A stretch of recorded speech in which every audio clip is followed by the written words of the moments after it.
Welcome to రాబందుల రెక్కల చప్పుడు ఒక ఓటమి 100 తప్పుల సిరీస్. ఈరోజు తెలంగాణ హైకోర్టు ఒక సంచలనాత్మకమైన నిర్ణయం ప్రకటించింది. ఒక విషయంలో ఒక డైరెక్షన్ ఇచ్చింది ఏసీబీకి. అప్పటి ముఖ్యమంత్రితో సహా, అప్పటి ప్రభుత్వ ప్రధాన కార్యదర్శితో సహా, సీసీఎల్ఏతో సహా మరికొందరు మంది రెవెన్యూ అధికారుల మీద కేసు బుక్ చేయమని చెప్పి ఆదేశాలు ఇచ్చింది. అసలు దీని విషయంలో ఎందుకు ఇంత సంచలనం అంటే, మార్కెట్ వాల్యూ ప్రకారం 1100 కోట్లు విలువ చేసే ప్రభుత్వ భూమిని తెలంగాణ రాష్ట్ర సమితి, ఇంకా క్లియర్గా చెప్పాలంటే అప్పటి భారత రాష్ట్ర సమితి ప్రభుత్వం 37.53 కోట్లకి తీసుకోవటం కోసం ఒక సీసీఎల్ఏ నుంచి ఒక మెమో జారీ అయింది. ప్రభుత్వ శాఖల్లో రెవెన్యూ విభాగాలు అన్నిటికీ ఆధిపత్యం వహించే సీసీఎల్ఏ దీనికి ఒక మెమో జారీ చేసింది. అంటే 1100 కోట్లు, అంటే 1100 కోట్లని మనం చెప్పక్కర్లా. కోకాపేటలో ఎకరం 100 కోట్లకి ప్రభుత్వ ఆక్షన్లోనే పోయినటువంటి పరిస్థితి ఉంది. దీనికి సమీపంలోనే నియోపోలిస్ పేరిట ఏదైతే తెలంగాణ రాష్ట్ర ప్రభుత్వం, అప్పటి తెలంగాణ రాష్ట్ర ప్రభుత్వం ఏదైతే అంటే ఓపెన్ ఆక్షన్ బహిరంగ వేలం పెట్టిందో, ఆ బహిరంగ వేలంలో 1100 కోట్ల రూపాయలు వర్తు చేస్తుంది. దీని పక్కన ఉన్నటువంటి ల్యాండ్కి వచ్చినటువంటి రేటు ప్రకారం దీని మార్కెట్ వాల్యూ 1100 కోట్లు. దాన్ని కేవలం 37.53 కోట్లకి, అంటే ఎకరానికి 3.42 కోట్లకి మాత్రమే మార్కెట్ వాల్యూ నిర్ణయించి భారత రాష్ట్ర సమితి ఆధ్వర్యంలో ఎక్సలెన్సీ సెంటర్ ఏర్పాటు చేయడానికి ఒక నిర్ణయం వచ్చింది. దీని విషయంలో సీసీఎల్ఏతో పాటు చీఫ్ సెక్రటరీతో పాటు అప్పటి ముఖ్యమంత్రి మీద కూడా ఏసీబీ కేసు పెట్టాలని చెప్పేసి నిర్ణయం అయింది. దీని విషయంలో మనతోటి మరిన్ని వివరాలు మాట్లాడటానికి అడ్వకేట్ ఉన్నారు, శ్రవణ్ ఉన్నారు. శ్రవణ్ గారు నమస్కారం. సార్ నమస్తే సార్. యా శ్రవణ్ గారు, ఏంటి అంటే టీఆర్ఎస్ పార్టీ మనం 100 తప్పులు చూస్తున్నాం. 100 తప్పులు చూసే క్రమంలో ఇదొక విచిత్రం కదా. 1100 కోట్ల అంటే ప్రభుత్వం నిర్ణయించిన ధర కాదు. ప్రభుత్వం ఏదైతే ప్రభుత్వ స్థలాన్ని ఆక్షన్ చేస్తే బహిరంగ వేలంలో ఎకరం 100 కోట్లు పోయింది అనేది అప్పట్లో సంచలనమైనటువంటి విషయం. అటువంటి ల్యాండ్, దానికి నియోపోలిస్కి చాలా అతి సమీపంలోనే కోకాపేటలో ప్రభుత్వ భూమి 11 ఎకరాలని భారత రాష్ట్ర సమితి అలియాస్ తెలంగాణ రాష్ట్ర సమితి ఏదైతే ఉందో వాళ్ళకి సంబంధించినటువంటి ఎక్సలెన్సీ సెంటర్ పెట్టడానికి, హ్యూమన్ రిసోర్సెస్ సెంటర్ పెట్టడానికి అని చెప్పేసి ఒక ఏర్పాటు జరిగింది, ఒక అగ్రిమెంట్ జరిగింది, ఒక మెమో రిలీజ్ అయింది. దీన్ని ఎట్లా చూడాలంటారు? యాక్చువల్గా ఈ కోకాపేట్లో యా సర్వే నెంబరు 239 మరియు 240 ఈ రెండు సర్వే నెంబర్లలో BRS party institute of excellence and human resource development centre అనేది ఒక 11 ఎకరాల్లో ఏర్పాటు చేయాలని చెప్పి అప్పటి ల్యాండ్ అడ్మినిస్ట్రేషన్ డిపార్ట్మెంట్ నుంచి మెమో నెంబర్ 12425 ద్వారా ఒక ఎకరానికి 3.42 కోట్ల చొప్పున మార్కెట్ వాల్యూను కట్టి 11 ఎకరాలకు మొత్తం 37.53 కోట్ల ఫిక్స్ చేసి అప్పటి ప్రభుత్వం ఉత్తర్వులు జారీ చేసింది. ఆ ఉత్తర్వులు జారీ చేసిన దాని పైన వెంకటరెడ్డి అనే ఆయన పిటిషనర్ గా, వెంకట్రామిరెడ్డి అనే ఆయన ఆల్రెడీ పిటిషనర్ గా హైకోర్టును అప్రోచ్ అవ్వడం జరిగింది. శ్రవణ్ గారు ఒక్క నిమిషం, మనతోటి రెవెన్యూ సంబంధించినటువంటి సమగ్రమైనటువంటి అవగాహన ఉన్నటువంటి Karunakar Desai, Telangana social media forum అధ్యక్షులు కూడా కరుణాకర్ దేశాయ్ జాయిన్ అయ్యారు. ఆయనకి రెవెన్యూ అండ్ ధరణికి సంబంధించినటువంటి మంచి సబ్జెక్ట్ ఉంది. ఆయన మంచి నిపుణులుగా చెప్తారు. ఆయన అయితే అందరూ అంటే భూమి సునీల్ లాగానే ఆయన కూడా భూమి దేశాయ్ కరుణాకర్ రెడ్డి అని కూడా అంటుంటారు. కరుణాకర్ గారు నమస్కారం. యా, ఈ 11 ఎకరాలకి సంబంధించినటువంటి 1100 అంటే మార్కెట్ వాల్యూ ప్రభుత్వం అమ్మినటువంటి వాల్యూ ప్రకారం చూస్తే 1100 కోట్లది. కానీ 37.53 కోట్లకే ఆ, అంటే టీఆర్ఎస్ అప్పటి గవర్నమెంట్ ఏదైతే ఆదేశాలు ఇచ్చిందో దాన్ని రెవెన్యూ అధికారులతో పాటు సీసీఎల్ఏతో పాటు చీఫ్ సెక్రటరీతో పాటు అప్పటి ముఖ్యమంత్రి మీద కూడా, ముఖ్యమంత్రి కమ్ బీఆర్ఎస్ పార్టీ అధ్యక్షుడు అయినటువంటి కేసీఆర్ మీద కూడా కేసు బుక్ చేయమని ఈరోజు హైకోర్టు ఆదేశాలు ఇచ్చింది. దీన్ని మీరు ఎట్లా చూస్తారు?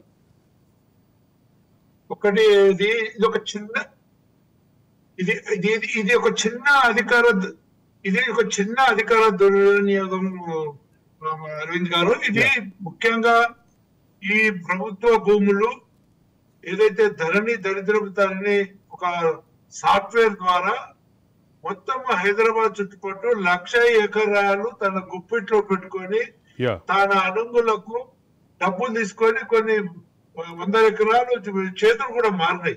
ఎందుకంటే ఇప్పుడు ఇది ఆయన చేసిన ఈ భూ కుంభకోణంలో ఇది సొంత పార్టీకి తన సొంత పార్టీకి ఎకరము 100 కోట్లు యాక్షన్ లో పోయే దగ్గర కేవలము 11 ఎకరాలు 37.53 కోట్లకి ఇచ్చిందంటే ఇది మనకు కొంచెము ఇది కనపడుతుంది కాబట్టి మనం అనుకుంటున్నాం. ఈ విషయం ఆ రోజు కూడా మరి మా పేపర్లో వచ్చింది, చాలా మంది కూడా మేము ఈ విషయం మీద లేవనెత్తినాం. నాకు గుర్తున్నంత వరకు మీలాంటి వాళ్ళు చాలా మంది ఈ విషయాన్ని ఎన్నికలలో ప్రచారాస్త్రంగా కూడా వాడారు. అవును, వాడాము. వీళ్ళు ఏమంటారంటే కాంగ్రెస్ ప్రభుత్వం మాత్రం అప్పుడు ఇచ్చుకోలేదా, అది తక్కువకి ఇచ్చింది, వాళ్ళు ఇచ్చిన పద్ధతికి మేము ఇచ్చినాం అనేదో దాన్ని కప్పిపుచ్చుకోవాలని అనుకుంటున్నారు. రెండోది ఏంటంటే ఇప్పుడు నిజంగా చెప్పాలంటే ఇది ఒక్క దిక్కునే కాదండి, మొత్తము తెలంగాణ వ్యాప్తంగా జిల్లాలో అతి తక్కువ ధరకు టిఆర్ఎస్ బిఆర్ఎస్ మరి ఆఫీసుల కొరకు కూడా భూములు కేటాయించారు. ఆ భూములలో కూడా కరుణాకర్ గారు నేను మీకు ఒక విషయం గుర్తు చేయాలి. అప్పట్లో తెలుగుదేశం ప్రభుత్వం జూబ్లీ హిల్స్లో ఒక ప్రాపర్టీని ఇట్లాగే అలాట్ చేసుకుంది అనే విషయం మీద విస్తృతంగా తెలంగాణ ఉద్యమ సమయంలో బుద్ధిజీవులు అందరూ మాట్లాడినటువంటి విషయం మీకు గుర్తుండి ఉండాలి. అటువంటి అప్పటి ప్రభుత్వాన్ని విమర్శించినటువంటి బుద్ధిజీవులంతా ఈ ప్రభుత్వం తీసుకున్నటువంటి నిర్ణయాన్ని విమర్శించారంటారా, ఖండించారంటారా? మీరు అది చెప్పాలి, ఆ క్లారిటీ. అంటే నాకు నేను చెప్పి అది మనకు ఇదేమో ఇక్కడ హైకోర్టు దృష్టి పోయింది, దీన్ని ఇలా జరిగింది కాబట్టి మరి అరెస్టు చేయొచ్చు అనే దాని మీద కేసు నమోదు చేయండి అని అంటున్నారు. కానీ కేసు నమోదు చేయమనంటే ఇది మాత్రము మనకు మర్చిపోక తుంకే. కానీ ఇలాంటి చాలా జరిగినాయి అనేది నేను చెప్తున్నా అరవింద్ గారు, చాలా జరిగింది. అసలు మొత్తం కూడా ఇలాంటి కుంభకోణాలు, ఇలాంటి తన అనంగులకు ఎవరెవరికి ఇట్లా కట్టబెట్టిండ్రు, ఎంత తక్కువ ధరకు ఇలా ఇచ్చిండ్రు అనేది కంప్లీట్ దీని మీద అన్నిటి మీద ఎంక్వైరీ చేయమని మరి ఎవరన్నా మన దీంట్లో కూడా ఇంప్లీడ్ అయ్యి కనుక చేస్తే ఆయన అసలు ఆయనకు శిక్ష పడితే ఆయన జీవితం కూడా సరిపోదు.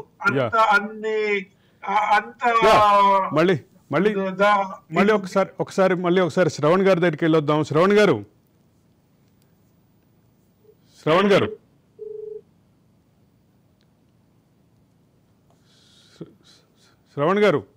ఐ థింక్ శ్రవణ్ గారు కట్ అయినట్టున్నారు.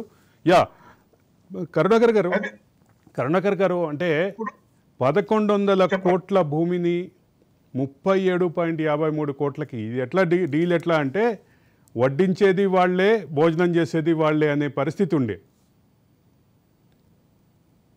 అదే కదా ఇప్పుడు వాళ్ళు చెప్పేది ఏంటి, 2008లో కాంగ్రెస్ పార్టీ బోయినపల్లిలో మండలంలో 10 ఎకరాల 15 గుంటల భూమి 2 లక్షల చొప్పున ఇచ్చిండ్రు. మరి మేము కూడా ఆ రకంగా ఇచ్చిన అని ఆలోచన, మీరు తప్పు చేసిన మేము కూడా చేసినా చెప్తాం. కానీ అది కాదు అసలు. ఇప్పుడు వాళ్ళు చేసిండ్రు వీళ్ళు చేసిండ్రు అనేది కాదు.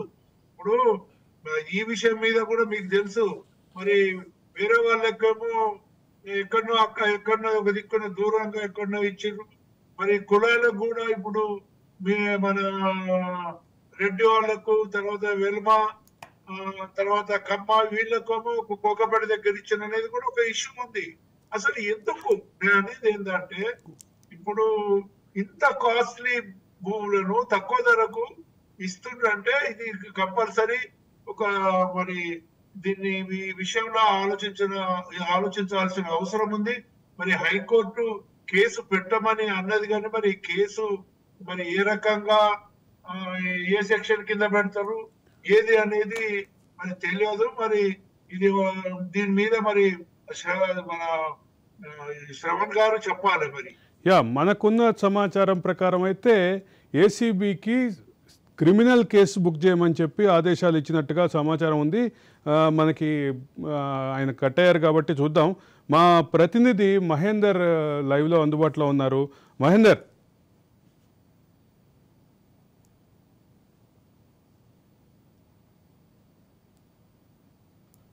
మహేందర్ కాలింగ్ కనెక్ట్ అవ్వలేదు. కరుణాకర్ గారు, మొత్తం మీద ఎన్నికల్లో కూడా ప్రధాన ప్రచారాస్త్రం కాకపోయినప్పటికీ ఈ అంశాన్ని కూడా మీలాంటి వాళ్ళు చాలామంది ముందుకు తీసుకెళ్లారు. విస్తృతంగా సోషల్ మీడియాలో అయితే చర్చ జరిగింది. అదే సందర్భంలో జాగో తెలంగాణ పేరిట కొంతమంది నిర్వహించిన బస్సు యాత్రలో కూడా దీని గురించి ప్రస్తావన చేశారు.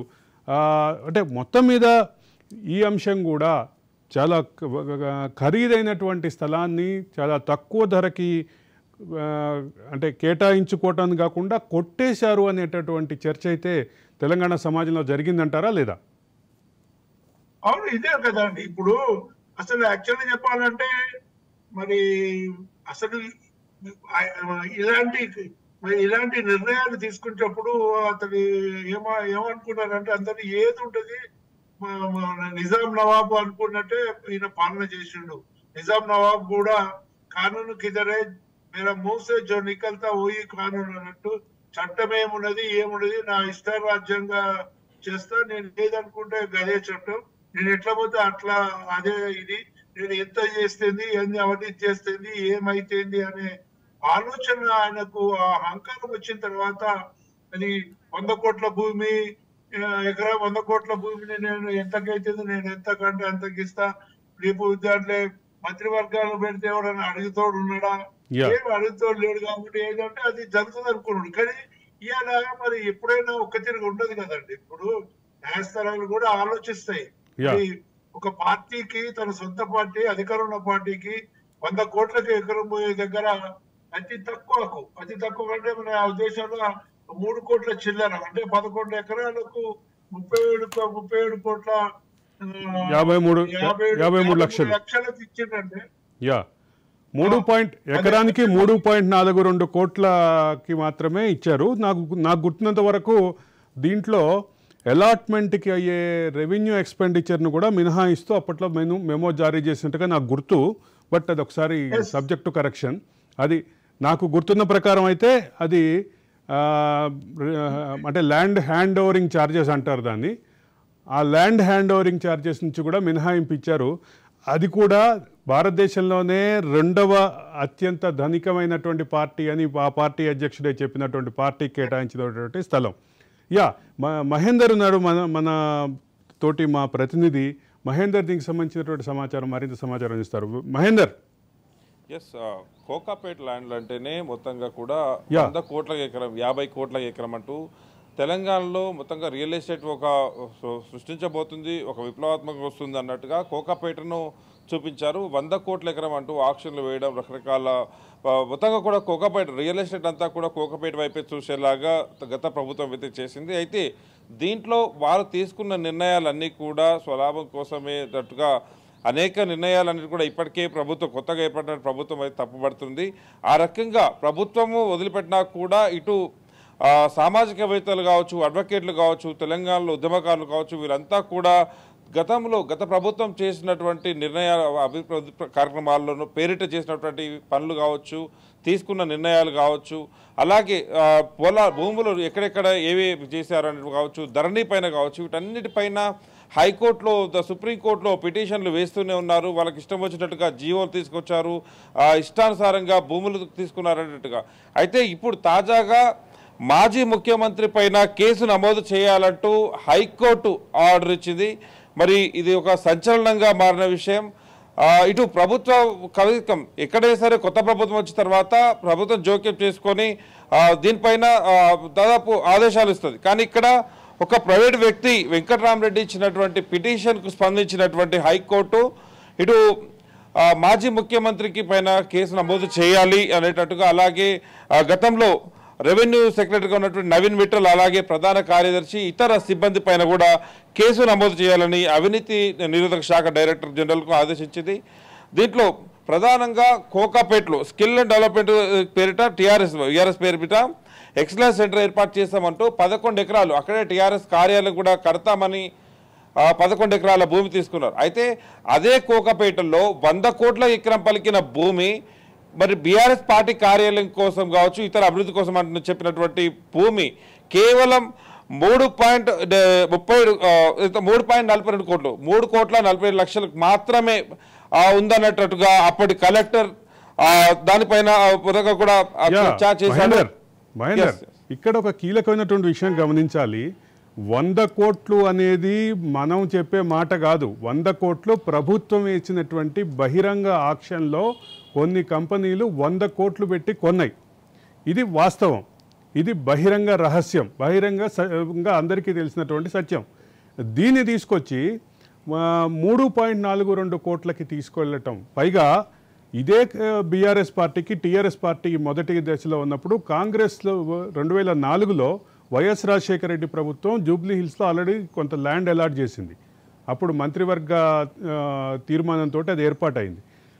ఆల్రెడీ ఒక దగ్గర ఉన్నప్పుడు మరో దగ్గర తీసుకోవటం, దీన్ని ఎట్లా చూడాలంటారు?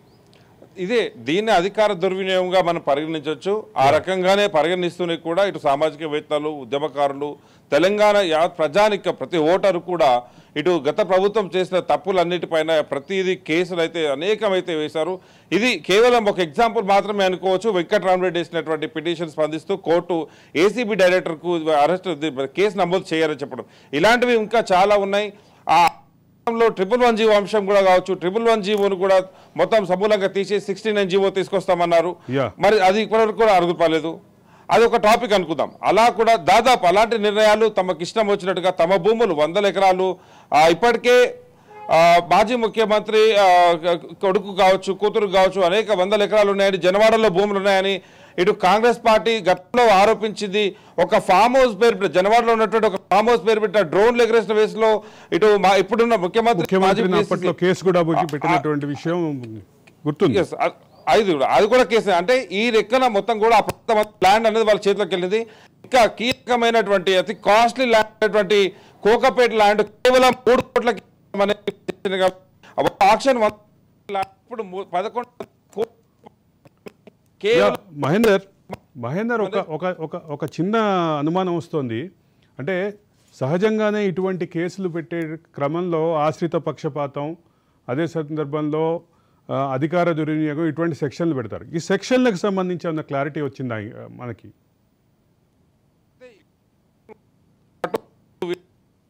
తీసుకున్నారు 12425 మెమో ప్రకారం ల్యాండ్ తీసుకున్నారు. దీనిపైన ఇప్పటికైతే కోర్టు అయితే స్పందించింది. దీనికి అటాచ్ చేస్తూ మరొక కేసులు ఏవైతే దీనిపైన ఉన్నాయో అవి కూడా దీంతో పాటు కలగలిపి అన్నిటిపైన కూడా ఆరోగ్యాలు ఇప్పటికైతే కేసు నమోదు చేసి తర్వాత ఇంకెన్ని ఉన్నాయి లొసుగులు, ఇంకెంత ల్యాండ్ ఎవరెవరి పేరు మీద ఉంది, ఏ కంపెనీలు కూడా ఉన్నాయి. అయితే ఇక్కడ బీఆర్ఎస్ పార్టీ పేరు మీద ఎక్సలెన్స్ స్కిల్ పేరు మీద 11 ఎకరాలు ఏదైతే వైఫుల్ గా కొత్తగా కూడా క్లియర్ గా తీసుకున్నాడు. ఇక దీంట్లో అనేక కంపెనీలు అయితే అది సెకండరీ, మనం అనుకున్న సెకండరీ అది దాంట్లో కూడా బినామీ కంపెనీలు ఎక్కువ ఉన్నాయని కూడా వాళ్ళు చెప్పారు విషయం మీద కనిపిస్తుంది.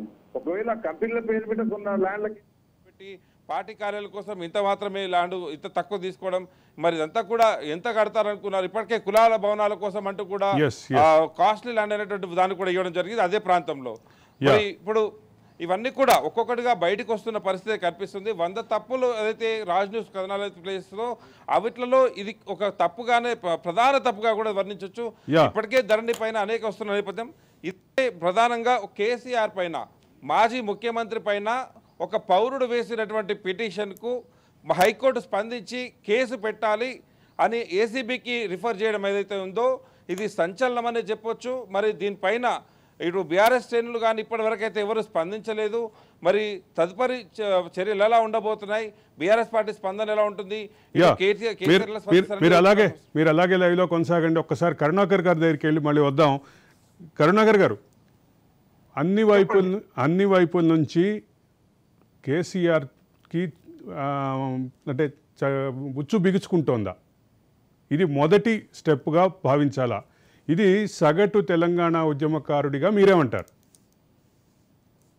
ఒకటి అరవింద్ గారు, నేను చెప్పేది ఏంటంటే ఇది ఆయన చేసిన తప్పులలో ఇది ఒక చిన్న తప్పు. ఈ చిన్న తప్పు దీన్ని కేసు పెట్టమన్నారు. ఈయన చేసిన అవినీతికి లెక్కలేదు. ఎట్లా అంటే నేను అతని ప్రతి జిల్లాలలో కూడా బీఆర్ఎస్ కేటాయించిన భూములు కూడా నామమాత్రానికే భూములు కేటాయించారు. ఈ రకంగా ఇంతకు ముందు ఏ పార్టీ అధికారంలో ఉన్నా ఈ రకంగా ఏమి జిల్లాలలో ఇష్టం ఉన్నట్టు మరి మంచి విలువైన భూములను పార్టీలకు ఇందాక మా ప్రతినిధి మాట్లాడినప్పుడు మీరు వినుంటారు, ప్రభుత్వం వివిధ కంపెనీలకు కేటాయించినటువంటి భూముల అంశం కూడా ఇప్పుడు చర్చలోకి వస్తోంది అని. అంటే వాటికి కేటాయించిన ధరలు అసలు ఆ భూములు కంపెనీలు అందుకే వాడినాయా అనేటటువంటి విషయం విస్తృతంగా చర్చలోకి వస్తుంది అంటున్నారు. అక్కడ మిస్అప్రోప్రియేషన్కి సంబంధించినటువంటి అంశాలు కూడా కాంగ్రెస్ ప్రభుత్వం తవ్వుతోంది అనేది ఒక మాట ఉంది. దీన్ని అంటే మీరు ధరణి అండ్ రెవెన్యూ వ్యవహారాలన్నింటినీ చాలా క్లోజ్గా చూస్తుంటారు కాబట్టి మీరేమనుకుంటున్నారు? అదే ఇప్పుడు ఇదొకటి మరి మనం దీనికి బీజం పడ్డట్టు అనిపిస్తుంది. దీన్ని బేస్ చేసుకొని ఈయన చేసిన వేరే తన అనంగులకు కొన్ని వందల ఎకరాలు 1 ఎకరం 2 ఎకరాలు దీనికని టెన్నిస్ కని చెప్పి ఫిలిం అంటే ఇండస్ట్రీస్ కానీ లేకపోతే అకాడమీలని అసలు ఇప్పటి వరకు అకాడమీలకు కానీ ఇన్స్టిట్యూషన్స్ కానీ పెట్టి ఇచ్చిన ఎక్కడ కూడా కన్స్ట్రక్షన్ కాలేదు, ఎలాంటివి కూడా కాలేదండి. వాళ్ళు ఏంటంటే వాళ్ళకి ఏదో కేటాయిస్తాం, ఏదో రకంగా మనం రేపు పొద్దుగాల సొంతానికి వాడుకోవచ్చు అనే ఆలోచన తోటే మంచి వాల్యుబుల్ ల్యాండ్స్ ఇచ్చారు మనకు. మన తెలంగాణ భవన్ కూడా అది తెలంగాణ పార్టీ కొరకు అప్పుడు మరి రాజశేఖర ఇచ్చింది. దాంట్లో ఒక మరి అనధికారికంగా అక్కడ టీవీ ఛానల్ కూడా నడిపిస్తున్నారు. మరి టీవీ ఛానల్ నడిపించడం అది కూడా చట్ట విరుద్ధమే, అది కూడా వచ్చింది. అసలు నిజంగా చెప్పాలంటే ఈయన మొత్తము కేసీఆర్ మరి ఏదైతే నామమాత్ర ధరతోటి ఆయన పార్టీకి కేటాయించుకునేదే కాదు, ఇతరులకు కేటాయించిన దాని మీద కూడా ఎంక్వైరీ చేయాల్సిన అవసరం ఉంది. నాకు చాలా బాగా గుర్తుంది కేసీఆర్ కి అంటే టీఆర్ఎస్ పార్టీకి అప్పుడు ఏదైతే ల్యాండ్ అలాట్మెంట్ అయిందో ఆ ల్యాండ్ అలాట్మెంట్ తీర్మానంలో చాలా క్లియర్గా ఉంది, ఇది కేవలం రాజకీయ కార్యక్రమాలకి సామాజిక కార్యక్రమాలకి మాత్రమే వినియోగించాలని. ఒక టీవీ ఛానల్ నిర్వహణని తీసుకెళ్ళి పైగా ఆ టీవీ ఛానల్ని పెట్టుకొని అంటే పూర్తిగా రాజకీయ కార్యక్రమాలు చేయటం, దీన్ని టీవీ ఛానల్ పెట్టడాన్ని ఖచ్చితంగా అభ్యంతరకరం అని చెప్పి రేవంత్ రెడ్డి గవర్నమెంట్ ఫీల్ అయ్యి దానికి సంబంధించినటువంటి లీగల్ ప్రొసీజర్ని ఇనిషియేట్ చేసింది. అయితే ఇది ఏ రకమైనటువంటి డైరెక్షన్కి వెళ్ళేటటువంటి అవకాశం ఉంది? ఇదొక కామన్ డౌట్. అంటే ఇప్పుడు టీవీ ఛానల్ని అక్కడి నుంచి తీసివేయటం అనేది ఒక పరిష్కారం, కానీ ఇన్నాళ్ళు అక్కడ కార్యక్రమాలు వ్యాపార కార్యక్రమాలు నిర్వహించడాన్ని రేవంత్ రెడ్డి ప్రభుత్వం సీరియస్గా తీసుకుంటుందా అనేది ప్రధాన ప్రశ్న. ఇదే అండి ఇప్పుడు. ఎందుకంటే కోర్టు మనం జోక్యం చేసుకొని ఇది అక్రమము, ఈ రకంగా మన అధికార దుర్వినియోగానికి పాల్పడ్డది. మరి ఇట్లాంటి ఎన్నైందో రేవంత్ రెడ్డి దాన్ని బేస్ చేసుకొని మొత్తము మరి కేసీఆర్ బీఆర్ఎస్ ప్రభుత్వం అలాట్ చేసిన భూములు ఎవరెవరు చేసిండ్రు, నిజంగా వాళ్ళు ఆ చేసిన భూములు వాళ్ళు ఉపయోగించుకున్నారా, మరి దానికి ఒక పద్ధతి, దానికి ఒక డెడ్ లైన్ పెట్టకుండా ఇచ్చేసిన భూములు ఏంది అవన్నీ మరి వాపస్ తీసుకుంటారా? ఎందుకంటే ఇండస్ట్రీ ఇప్పుడు ఇది ఒక్కటే కాదు అరవింద్ గారు, మరి ఒక్కొక్కరి మన ఇండస్ట్రీస్ అని దాని కింద మన వాటి కింద ఇది పెడతాం అది పెడతాం కూడా 1000 ఎకరాలు అలాట్ చేపించుకున్న విషయం ఉంది. ఈ విషయం మీద కూడా ఒకటి ఏంటంటే చేపించుకుంది ఏదో ఇండస్ట్రీ పెడతామని నామమాత్రం ధర కొంటుండ్రు, ఆ ఇండస్ట్రీ పెడుతున్నారు.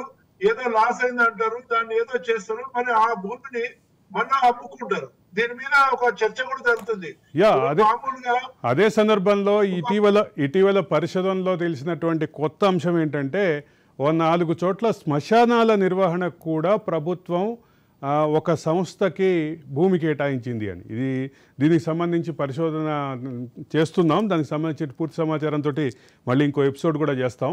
కానీ శ్మశానాల నిర్వహణను కూడా ఒక సంస్థకి కేటాయిస్తూ ప్రభుత్వం నిర్ణయం తీసుకోవటం. ఇంకొక ముఖ్యమైన విషయం ఏంటంటే ఆ సంస్థ తెలంగాణ ఉద్యమంలో ఆ సంస్థ యాజమాన్యం తెలంగాణ ఉద్యమానికి వ్యతిరేకంగా పనిచేసిందని ఆరోపణలు ఉన్నాయి. దీన్ని ఎట్లా చూడాలంటారు? అదే నేను చెప్పేది, ఇది ఒకటేమో తన పార్టీ ఆఫీస్ కొరకు దాని కొరకు కేటాయించుకున్నాడు. ఇది నిజమే, దాని మీద కోర్టు స్పందించింది. కానీ మరి కోర్టే దీన్ని జోక్యం చేసుకుని మన స్పందించినప్పుడు ఇప్పుడు మరి కాంగ్రెస్ ప్రభుత్వం కూడా వెంటనే ఇతన్ని ఎవరెవరికి ఎట్లా కేటాయించారు, అవసరం ఉన్నా లేకున్నా ఎందుకు కేటాయించారు, ఇది కూడా మరి రేపు, ఎందుకంటే ఇప్పుడు ప్రభుత్వము మరి మీద వాళ్ళు చేసిన అవినీతి మీద వేసారు, కానీ ప్రభుత్వం కూడా మొత్తం ఎన్ని అక్రమాలు జరిగినాయో దీని మీద కూడా మరి ఈ కేసులు ఇంక్లూడ్ అయ్యి అన్నింటి కూడా ఎంక్వైరీ ఒకదానికే ఇలాంటి అక్రమ అలాట్మెంట్స్ మీద మరి ప్రభుత్వం జోక్యం చేసుకుని వాటి మీద కూడా కేసులు పెట్టాలన్నది నా అభిప్రాయం. అంటే అదే సందర్భంలో ఇటువంటి వాటి అన్నిటికీ సంబంధించి ఒక సమగ్రమైనటువంటి విచారణకు సిట్టేస్తారు అని కొన్ని ఊహాగానాలు వినిపిస్తున్నాయి. దాని గురించి మీ దగ్గర ఏమైనా సమాచారం ఉందా? చూడాలండి, ఇప్పుడు ఎట్లుంటది, మరి ప్రభుత్వం దీని మీద ఎలా స్పందిస్తుంది, మరి కేసు నమోదు చేసినప్పుడు దీన్ని వాళ్ళు చెప్పేది ఏంటంటే 2008లో కాంగ్రెస్ పార్టీ కూడా బోయినపల్లి దగ్గర వాళ్ళు కూడా కేటాయించుకున్నారు, అదే ఒరవడి నేను చేశానని చెప్పి తప్పించుకోవాలని చూస్తారా, మరి దీన్ని ఏ రకంగా ముందుకు తీసుకుపోతారో తెలియదు. కానీ ఒకటి మాత్రం నిజం, ఏదైనా కూడా పాలకులు ఎవరైనా ప్రజల ఆస్తులు ఇష్టారాజ్యంగా మరి తక్కువ ధరకు అమ్ముకునుడు, కొందరికి కేటాయించడు, ఇది మాత్రం పద్ధతి కాదు. ఇది కూడా ప్రజల ఇంత ముందు అంటే ఏదో నడిచింది, కానీ ఇప్పుడు ప్రజలు కూడా చైతన్యవంతులైన. మరి సోషల్ మీడియా అయితే కరుణాకర్ గారు ఒక కీలక విషయం గమనించాలి. ఇది ఆదేశాలు వచ్చినప్పటికీ, ఆదేశాలు అంటే మౌఖికంగా మనకు తెలిసినప్పటికీ, ఈ ఆదేశాలు పూర్తి స్థాయిలో చేతికి అందితే తప్ప అసలు ఏ సెక్షన్ల కింద కేసు నమోదు చేయమన్నారు అనే విషయం మనకి క్లారిటీ రాదు. జనరల్గా ఇట్లాంటి విషయాల్లో మాత్రం ఆశ్రిత పక్షపాతం, అధికార దుర్వినియోగం ఇట్లాంటి సెక్షన్లు ఉంటాయి. ఇవన్నీ క్రిమినల్ సెక్షన్స్గానే భావించాలి. ధన్యవాదాలు కరుణాకర్ గారు, ధన్యవాదాలు శ్రవణ్ గారు, థ్యాంక్ యూ మహేందర్. ఇది మొత్తం మీద కేసీఆర్ తన పార్టీ ఆఫీస్ కొరకు, తన పార్టీ కార్యక్రమాల నిర్వహణ కొరకు, తన party human resources excellency centre కోసం పెట్టుకున్నటువంటి 1100 కోట్లు విలువ చేసే 11 ఎకరాల స్థలాన్ని 37.53 కోట్లకి తీసుకోవాలనే ప్రతిపాదన, దీనికి సంబంధించినటువంటి నిర్ణయం. ఈ నిర్ణయాన్ని హైకోర్టు ఇచ్చినటువంటి ఆదేశాలు, హైకోర్టు కేసు నమోదు చేయమన్నట్టుగా ఆదేశాలు వచ్చినట్టుగా మనకైతే క్లియర్గా ఆదేశాలు ఉన్నాయి, అంటే మనకున్న సమాచారం ఉంది. అయితే పూర్తి స్థాయిలో ఏ సెక్షన్ల కింద కేసు బుక్ చేయమన్నారు, ఏ రకమైనటువంటి కేసు ఇది కాబోతుంది, దీని సీరియస్నెస్ ఎంత, దీని గ్రావిటీ ఎంత ఉంటుంది, దీని ప్రభావం కేసీఆర్ రాజకీయ జీవితం మీద ఎలా ఉంటుంది అనే విషయం మనకి పూర్తి స్థాయి ఆదేశాలు అందిన తర్వాత తెలుస్తుంది. ఇది కేసీఆర్ ఒక ఓటమి 100 తప్పులు సిరీస్లో 29వ episode. Stay tune to Raj news.